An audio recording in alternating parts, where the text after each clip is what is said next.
Bismillahirrahmanirrahim. Wallahu waliyut taufiq. Terima kasih Dinda Ustaz Azlan. Tuan-tuan, saya kira kalau kita ni waras, kan, orang yang ada basic kita mengaji fardu ain, tuan-tuan, confirm lah ajaran ini ajaran yang menyeleweng, sesat, bahkan boleh membawa kepada kekufuran. Antara kajian yang telah dibuat tentang gerakan ini, tuan-tuan, dia asal berada ni, nama dia Suhaini bin Muhammad, orang lelaki, Suhaini bin Muhammad. Tuan-tuan tahu tak dia orang mana? Kami ahli Jatuh Fatwa 3 minggu lepas berada di Jabatan Mufti Kerajaan Negeri Kelantan, ada lawatan Kojo jugalah, tapi sampai ke Rantau Panjang beli kopok pun beli jugalah sikit-sikit, tuan-tuan. Adalah lawatan Kojo sambil melontar. Tapi nak cerita dia ni, tuan-tuan, asal orang Kelantan. Sampai masa pertemuan itu saat akhir, kan, Datuk Mufti kata malu kat orang Kelantan ni. Dia bikin malu company, tuan-tuan, tetapi dia tak duduk Kelantan, dia duduk Johor. Brother ni. Yang aliran dia, tuan-tuan, asasnya ialah meniaga. Meniaga apa? Air. Air yang dia buat, tuan, produk air dia tu dipanggil Ma'ul Hayah. Siapa minum akan hidup selama-lamanya. Air kita ni, Ustaz, tak ada lah. Ini air ni dah habis. Dia air mineral ke air apa, tuan, kita tetap mati. Tapi siapa minum air produk yang dikeluarkan oleh syarikat si Suhaini ni, tuan-tuan, ataupun namanya Sihak. Tuan-tuan, dengan makhraj ni punya bunyi orang putih kampung Payo ni, Sihak bunyi dia. Tuan, dia siapa minum air ni akan hidup selama-lamanya. Buktinya apa? Dia khabar Nabi Khidir dah minum air ni, nampak hidup. Iskandar Zulkarnain mati sebab dia tak dapat minum air ni. Akan tuan-tuan nampak tak? Kalau tuan-tuan kita ni tak sekolah, tak mau bercampur masyarakat, tak ada ikut pengajian, insya-Allah kita akan termakan cakap dia ni. Itu bab air. Mula-mula bisnes, cerita topi, cerita yaqazah, jumpa Nabi, sanad yang bersambung, itu kita faham dalam bab tarikat tasawuf, kita faham. Tuan-tuan, kita faham dalil man ra'ani fil manami faqad ra'ani haqqa. Kita faham hadis syama'il itu, kita faham. Tapi tuan-tuan, kalau tuan-tuan nak kona ajaran sesat ni senang ya. Antaranya ialah yuharrifunal kalima am mawadhi'ih. Dia goreng, tuan-tuan, dia baca Quran, dia baca hadis, tetapi dia, tuan-tuan, hurai cara sendiri. Nampak tak? Jadi kita jangan mudah tenganga. Power lah Quran tu, tuan-tuan, hadis tu, Bukhari tu dia baca, kitabnya dia sebut, tuan-tuan. Tetapi sebenarnya yang perlu kita faham, apakah huraian tersebut bertepatan dengan kehendak ataupun fahaman mazhab kita ahli sunnah wal jamaah. Kita pecahkan kepada 3, Ustaz. Jawapan kita macam ni. 1, kesalahan mereka yang telah kita putuskan dalam muzakarah fatwa kita ialah 1, saya ringkaskan begini, dari sudut ketuhanan.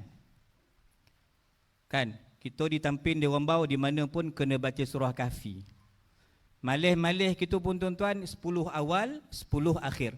Tuan-tuan, jom kita baca 10 ayat terakhir surah Kahfi, ayat 110. Saya harap boleh bergema dewan ni, baca sama-sama saya. Tuan, ayat 110, 1, 2, mula. Bismillahirrahmanirrahim. Qul innama ana basyarum mithlukum yuha ilayya annama ilahukum ilahun wahid.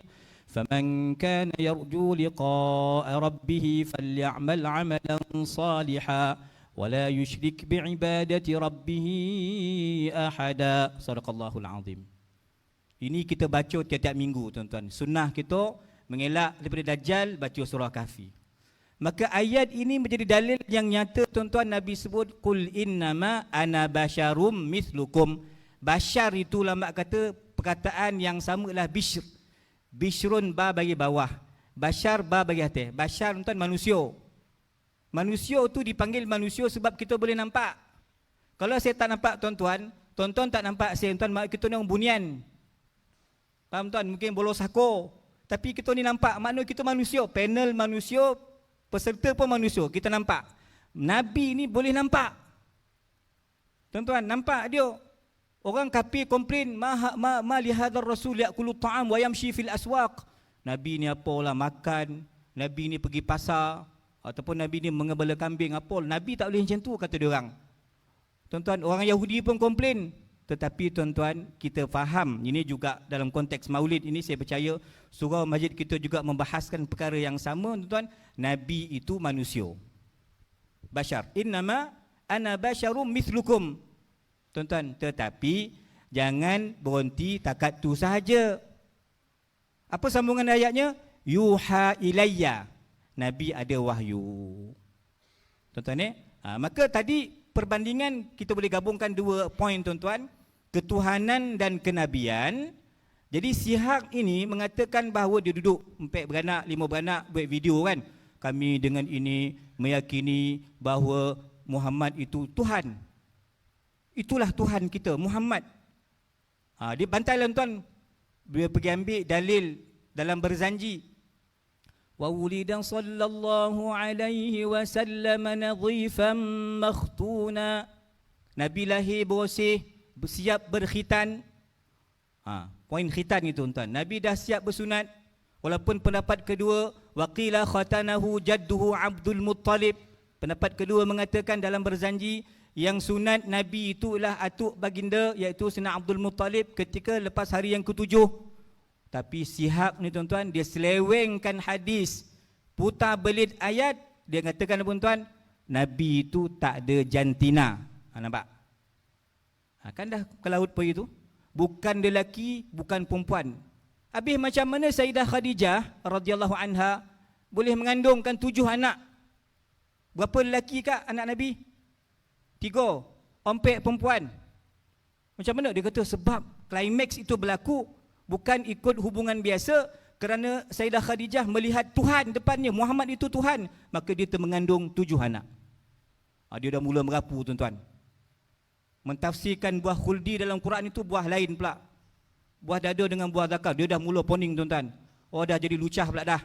Tetapi tuan-tuan sekalian, tetap ada pengikut. Kan jago-jago tuan dia benda-benda pelik ni tuan. Likulli saqitatin laqitah. Benda yang cici akan ada orang yang pungut. Kita buat takmir, buat irsyad fatwa, buat program, buat maulid, datanglah ke masjid, ke surau nak ngajar benda yang elok, yang betul. Tak, dia tak mau yang itu. Itu kulit, ini tak bagus, lambek masuk syurga, kita nak jalan pintas. Inilah tuan aliran ini yang berlaku, menyelewengkan ayat-ayat Al-Quran, memalsukan tuan-tuan, memusingkan maksud hadis-hadis Nabi sallallahu alaihi wasallam. Maka sebab itu dalam beberapa waktu terdekat ini, sempena dengan mufti baru kita, Sahibul Semah Datuk Dr. Fauzi Naim, akan diwartakan tuan-tuan insya-Allah kesesatan Sihak ni. Cuma